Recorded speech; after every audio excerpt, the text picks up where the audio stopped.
ओम नमः शिवाय। मैं ज्योतिषाचार्य और लेखक प्रोफेसर रुद्र प्रसन्न महापात्र भुवनेश्वर उड़ीसा से बोल रहा हूँ।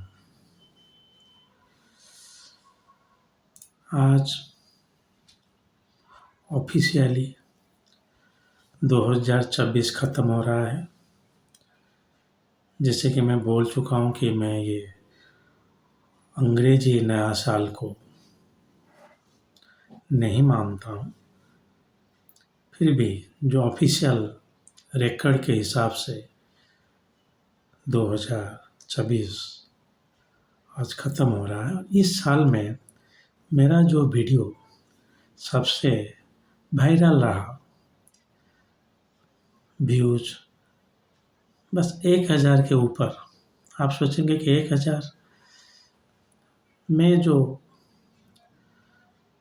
स्टैंडर्ड का वीडियो बना रहा हूँ, वो जो मुझे देख रहे हैं या सुन रहे हैं, उनका जिज्ञासा ज्योतिष के बारे में थोड़ा ज़्यादा होना चाहिए। जो जनरल लोग हैं, जो राशिफल वगैरह सुनते हैं,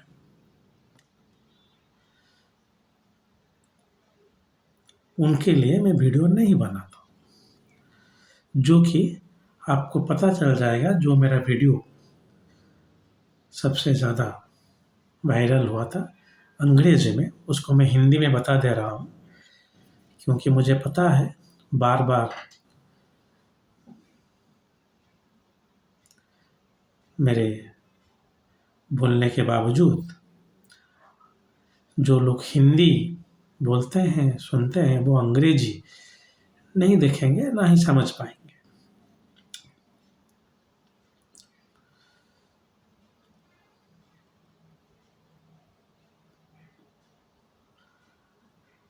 टाइटल था एसोटेरिक एस्ट्रोलॉजी, गुरुवर K. N.. Rao and the dog Kali and tango. मैं हिंदी में बता दे रहा हूँ। आध्यात्मिक ज्योतिष गुरुवर के.एन. राव और दो कुत्ते, एक का नाम है काली, दूसरे का नाम है टैंगो। तो किस तरह गुरुवर के.एन. राव, आप लोग जानते ही होंगे, फिर भी मैं बता दे रहा हूँ। के.एन. राव ही वो लोग हैं, वो अधिकारी रहे हैं, वो प्रशासन सेवा में, और वो ही सुप्रीम कोर्ट में केस फाइट करके ज्योतिष को यूनिवर्सिटी ग्रांट कमीशन में अप्रूव्ड कराया है। उसके बाद 2001 में अप्रूव हुआ था और 2005 में फाइनली अप्रूव होने के बाद विभिन्न संस्कृत विश्वविद्यालय में ज्योतिष पढ़ाया जा रहा है। तो अगर आज ज्योतिष वो है, एक ऑफिशियल डिसिप्लिन है, तो गुरुवर के.एन. राव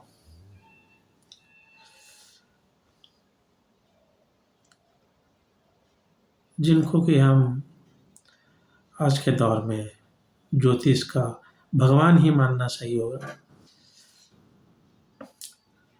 उनका किताब हिंदी में भी अवेलेबल है, आप पढ़ सकते हैं। और भारतीय विद्या भवन न्यू दिल्ली में जो ज्योतिष पढ़ाया जा रहा है, वो भी K. N.. Rao institute of astrology के नाम से जाना जाता है। तो उनके जीवन का एक इंसिडेंट, जिसके ऊपर वो ज्योतिष को रिलेट कर रहे हैं, उसके बारे में मैं बोला था और वो वीडियो सबसे वायरल हुआ था। सो चलिए, गुरुवर के.एन. राव भारतीय प्रशासनिक अधिकारी थे।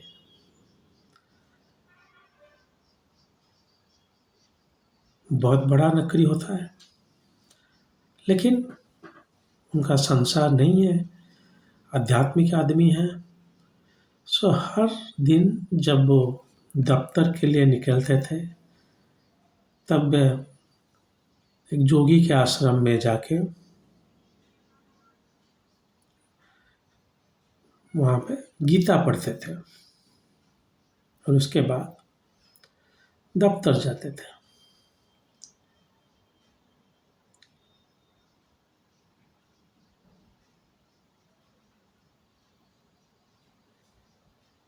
एक दिन गुरुवर के एन राव गीता पढ़ने आश्रम पहुंचे और एक सज्जन आके उनको बोले, सर, आप अभी गीता पढ़ना शुरू मत कीजिए, काली नहीं आया है।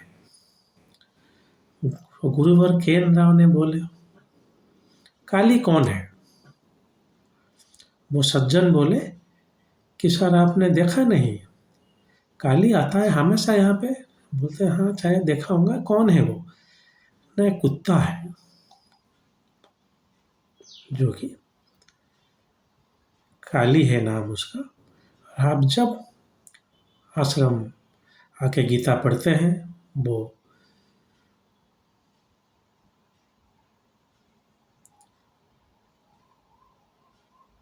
आकर आपके पास नीचे यहीं पे बैठता है, नीचे मतलब थोड़ा दूर में, और गीता खत्म होने के बाद वो कुछ देर रुकता है, आश्रम में जो खाना बनता है उसको वो खाता है और आश्रम के आसपास ही रहता है वो, लेकिन वो हमेशा आता है। गुरुवर के एन राव ये बोल भी रहे हैं अपने स्पीच में कि कुत्ते वगैरह मुझे पसंद नहीं है, लेकिन वो सज्जन बोले तो मैं कहा चलो ठीक है। सच में कुछ देर बाद काली आया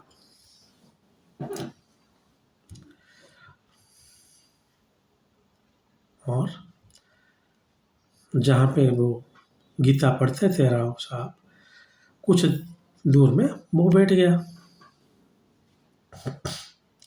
और गुरुवर के एन राव ने गीता पढ़ना शुरू किया।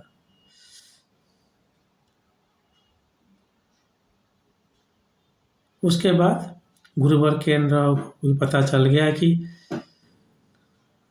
चलिए आश्रम का लोग हैं, वो ऐसे मानते होंगे, लेकिन गुरुवर के एन राव ये सब चीज़ में ज़्यादा दिलचस्पी नहीं था उनको।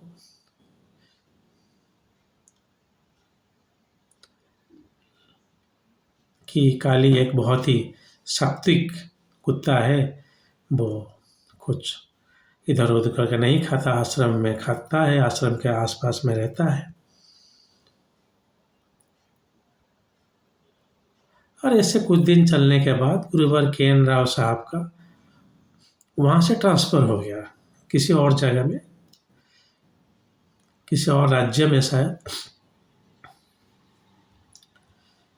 और उससे कुछ साल बाद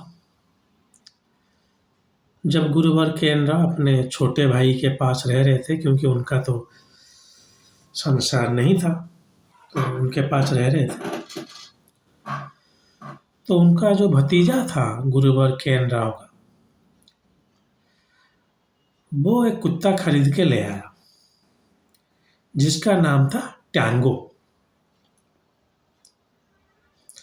वो गुरुवर के एन राव के साथ रहने लगा।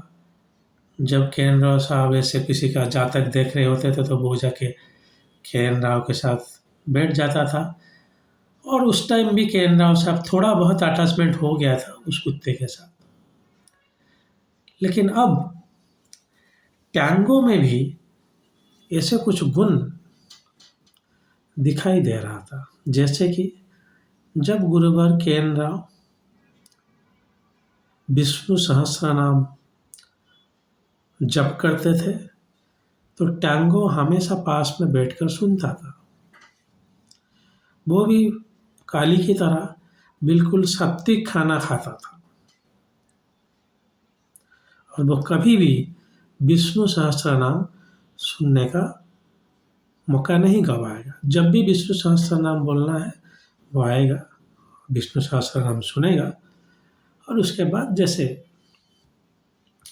रहते हैं उसके बाद सो एक दिन त्यांगो बीमार पड़ गया।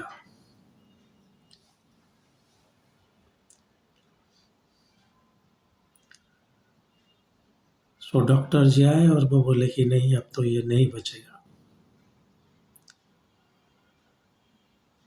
सो उसको कि इंजेक्शन देके, वो बोले कि इंजेक्शन देके उसको मार देंगे क्योंकि वो अब नहीं बचेगा अभी।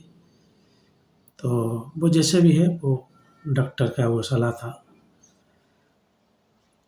सो जिस दिन टैंगो चल जाएगा, उस दिन राव साहब ने देखे कि उनका एक 1000 बार या ऐसे कुछ खत्म हो गया विष्णु सहस्त्रनाम। और विष्णु सहस्त्रनाम वो सुना, टैंगो विष्णु सहस्त्रनाम सुना उस दिन।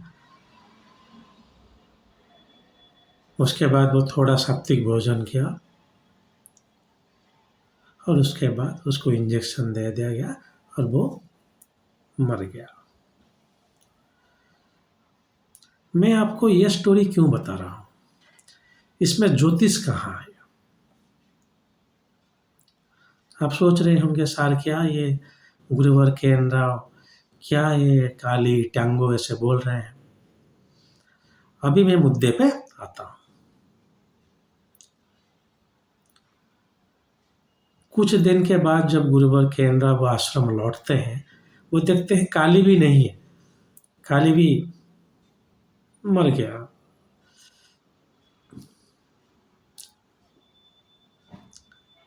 सो फिर केन, उसके बाद केन राव, गुरुवर केन राव वो सोच रहे हैं नहीं, ये सब ऑकेजनल चीज नहीं है। काली बोलिए या टैंगो बोलिए, वो सिर्फ एक एनिमल या कुत्ते नहीं है। क्यों वो आके आश्रम में रहते हैं, क्यों गीता सुनते हैं, क्यों विष्णु सहस्त्रनाम सुनते हैं। और जब उनका कुछ जैसे कुछ संकल्प होता है, 21 दिन का संकल्प है, आप एक पूजा कर लीजिए, उसे शायद उनका कुछ संकल्प की तरह जब खत्म हो जाता है सुनना, वो संसार छोड़ देते हैं। तो क्या है, यहां पर आता है आध्यात्मिक ज्योतिष। बोल देना चाहता हूं, चिकित्सा ज्योतिष है मेडिकल एस्ट्रोलॉजी, आध्यात्मिक ज्योतिष है एसोटेरिक एस्ट्रोलॉजी। जो जनरल ज्योतिष है, आपका मेन स्ट्रीम ज्योतिष है, सब जो छोटा मोटा चीज हो गया राशिफल, उससे परे है।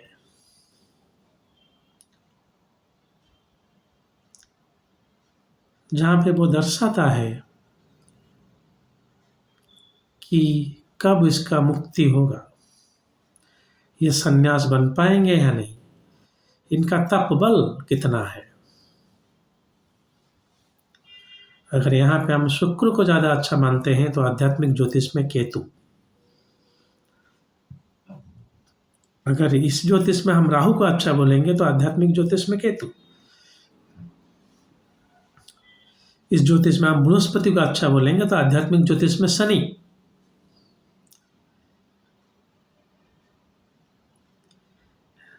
याद रखिएगा, जब आपका ये जनरल ज्योतिष खत्म हो जाता है तब आप ऐसे एक चार्ट लेके पैदा होते हैं, जन्म कुंडली लेके पैदा होते हैं, जब आपका आध्यात्मिक जर्नी शुरू हो जाता है।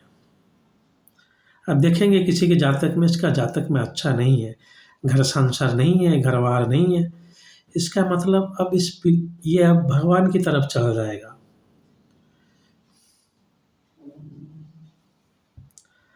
आपका ये सब चीज नहीं है, इसका मतलब आपको ये इंडिकेशन मिल रहा है कि आप अभी भगवान की तरफ चल जाएंगे।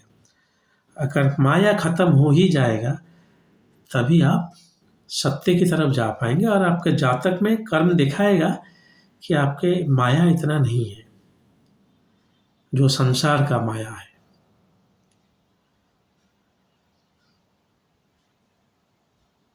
तो ये होता है आध्यात्मिक ज्योतिष। हालांकि आध्यात्मिक ज्योतिष में ग्रह आपको उच्च हुआ दिखाई देंगे, जो कि दर्शाता है कि कर्म आपका ख़त्म हो गया है, परंतु ये जो सब माया जाल से आप परे होंगे।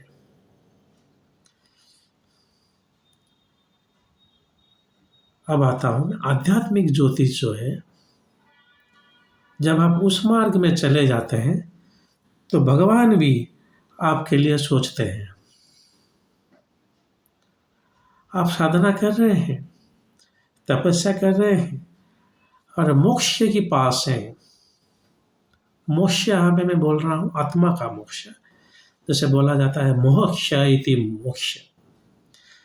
अगर आप शरीर में ही आपका कुछ मोह नहीं है, जैसे धन, गाड़ी, बंगला ऐसा मोह होता है, इसको आप छोड़ देंगे, वो भी मोक्ष है। मैं यहाँ पे आत्मा का मोक्ष बोल रहा हूँ, जहाँ पे कि आत्मा मरण जन्म की चक्र से ऊपर होना उठता है।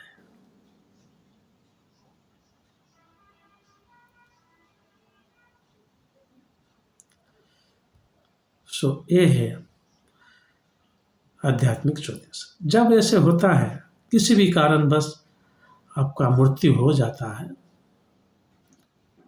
आत्मा का मरण नहीं होता, आपका शरीर का ही मृत्यु होता है, मन का भी, लेकिन आत्मा का मृत्यु नहीं होता।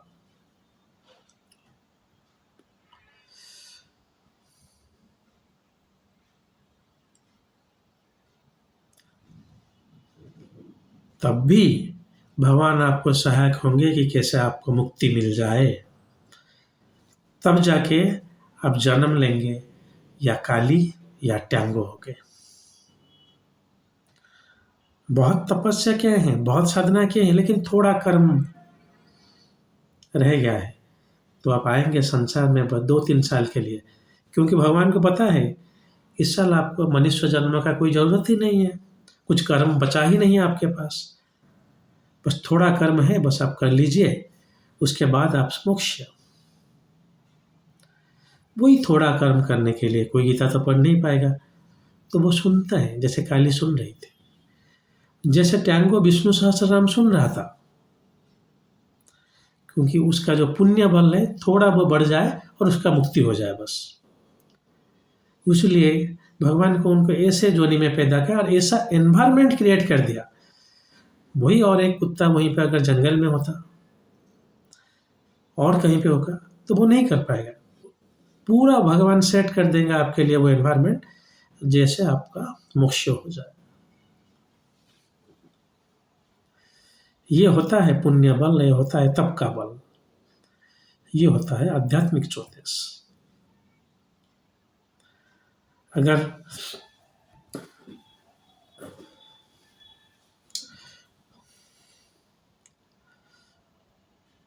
वो एनवायरनमेंट नहीं होता तो ना काली ना ट्यांगो को मुक्ति मिलती। लेकिन भगवान वो क्रिएट कर देता है, जैसे बोलते हैं हिंदी में, आप जो चीज़ चाहते हैं उसके लिए पूरे कायनात जुट जाता है, बिल्कुल उसी तरह जब आप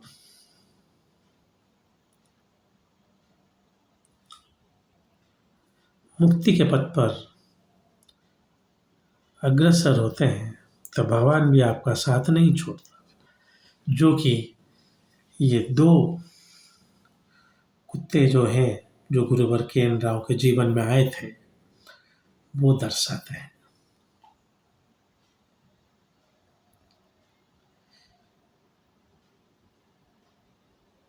जब मैं ये वीडियो इंग्लिश में बना रहा था, मुझे ये लग रहा था शायद ये जो मैं बोल रहा हूँ ये इतना पॉपुलर नहीं होगा,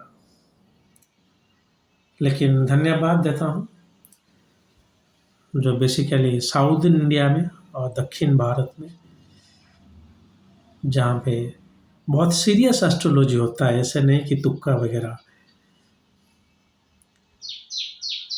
वो वहाँ के जो ज्योतिष मित्र हैं, ज्योतिष का जो फैटर्निटी है, वो बहुत देखे इस वीडियो को और बहुत अच्छे भी बोले कि हाँ, क्योंकि एक चीज़ है कि ये जो स्टोरी है ये तो आपको मिलेगा नहीं कहीं पे, दूसरा एक कैसे एस्ट्रोलॉजी को रिलेट किया जाता है, वो भी आप सुनिए। और उसके बाद जाके पता चला कि मैं जो कंटेंट दे रहा हूँ वो कितना रेयर कंटेंट है, और जिनके लिए दे रहा हूँ वो जनरल लिसनर नहीं है। ऐसे कोई भी जो ज्योतिष को जैसे सामान्य ज्योतिष जैसे सोच रहा होगा, गुरुजी थोड़ा राशिफल देख लीजिए, गुरुजी थोड़ा बता दीजिए कल कैसे जाएगा, उनके लिए मैं ज्योतिष ना ही करता हूँ, ना ही बोलता हूँ। मेरे पास जो भी आते हैं मैं पहले से ही उनको बोल देता हूँ, अगर आप सीरियस हैं तो आए, वरना मत आइए, क्या ही कर लूँगा मैं इतना कमा के।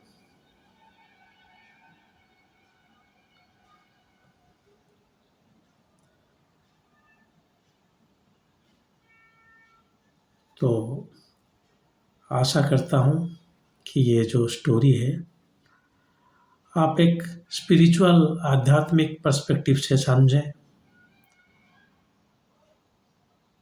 और देखिए कैसे चीज़ हमारे आसपास हो रहा है लेकिन हम उसको पकड़ नहीं पा रहे हैं, जो कि गुरुवर के.एन. राव भी इमीडिएटली नहीं पकड़ पाए, लेकिन उसके बाद ये उन्होंने, उनका एक स्पीच था मैं सुन रहा था, वहीं पे वो बोल रहे हैं। तो इसीलिए मेरा अनुरोध है कि ये जो छोटा मोटा व्यापार है उससे ऊपर उठिए और भगवान की तरफ जाने की प्रयास कीजिए। भगवान हमेशा आपके साथ रहेंगे। और ये जो सब बंगला बाड़ी घर जिसके पास नहीं है वो भी जी रहा है। अभी पक्षी चूं चूं कर रही थी, वो भी जी रही है। तो क्या ही हम ज़्यादा कर रहे हैं। इंसान होने के नाते हम सब लोगों को अध्यात्म की तरफ जाना पड़ेगा, जिसके लिए भगवान हमेशा आपके साथ देंगे। चलिए, ये एक सबसे वायरल वीडियो था मेरा इस साल का, मतलब ऑफिशियल ईयर है ये, तो इसीलिए मैं सोचा कि इसका एक हिंदी अनुवाद कर दूं हिंदी दर्शकों के लिए। हालांकि मैं हमेशा बोलता हूं कि आप अंग्रेजी सुनिए, अंग्रेजी पढ़िए, कुछ महीने में हो जाएगा, आप समझ पाएंगे, कुछ हद तक बोल भी पाएंगे। तो फिर आप बहुत सारे जो ज्योतिष में मैगजीन, भारत के बाहर जो ज्योतिष हो रहा है, वो सब चीज़ को आप समझ पाएंगे। नहीं तो आप बस अपने एरिया में रह जाएंगे, बाहर नहीं जा पाएंगे। जैसे नॉर्थ इंडिया में जो ज्योतिष, वो साउदर्न इंडिया में ज्योतिष में अंग्रेजी में होता है, वो नहीं जा पा रहे हैं। साउदर्न इंडिया के ज्योतिष वो नॉर्थन इंडिया में नहीं जा पा रहा है। हिंदी हिंदी इंग्लिश डिवाइड छोड़िए, दोनों भाषा सीखिए। मैं ठहरा उड़ीसा का, ईस्ट का, मैं तो कुछ बोल ही नहीं सकता। हालांकि मेरा यहाँ पे जो ज्योतिष है वो बोलते हैं ना ही हमको हिंदी आता है, ना ही हमको अंग्रेजी आती है। तो चलिए, मैं भी कहाँ इतना अच्छा हिंदी बोल पा रहा हूँ, ये अंग्रेजी थोड़ा बहुत। लेकिन मेरा ज्ञान का प्रसार करने के लिए दोनों भाषा में मुझे बोलना चाहिए, दोनों भाषा मुझे समझना चाहिए, दोनों भाषा में पढ़ना चाहिए। हालांकि अंग्रेजी में लिख रहा हूँ, क्योंकि जैसे हिंदी में लिख नहीं पाऊँगा, अंग्रेजी में मैं लिख रहा हूँ, किताब लिखा हूँ अंग्रेजी में, तो अंग्रेजी मेरा सबसे अच्छा है। लेकिन इसका मतलब ये नहीं कि मैं हिंदी को अवॉइड कर दूंगा, हिंदी को नहीं बोलूँगा। इसीलिए मेरा अनुरोध है, अगर ज्योतिष को ज़्यादा जानना चाहते हैं तो दोनों भाषा के साथ आगे बढ़िए। आशा करता हूँ ये जो वीडियो मेरा सबसे ज़्यादा वायरल हुआ था, आपको वहीं से मैं जो हाई लेवल का कंटेंट बनाता हूँ उसका अंदाज़ा आपको हो गया होगा, और किस तरह का लोगों के लिए मैं वीडियो बना रहा हूँ उसका अंदाज़ा भी हो गया होगा। अगर आप इतना ही सीरियस हैं ज्योतिष के लिए तो ही मुझे सुने, वरना नहीं। चलिए, आज के लिए इतना ही। अगर महादेव ने चाहा तो और एक वीडियो के साथ खूब जल्द आपके सम्मुख उपस्थित होऊंगा। आज के लिए आज्ञा दीजिए। ओम नमः शिवाय।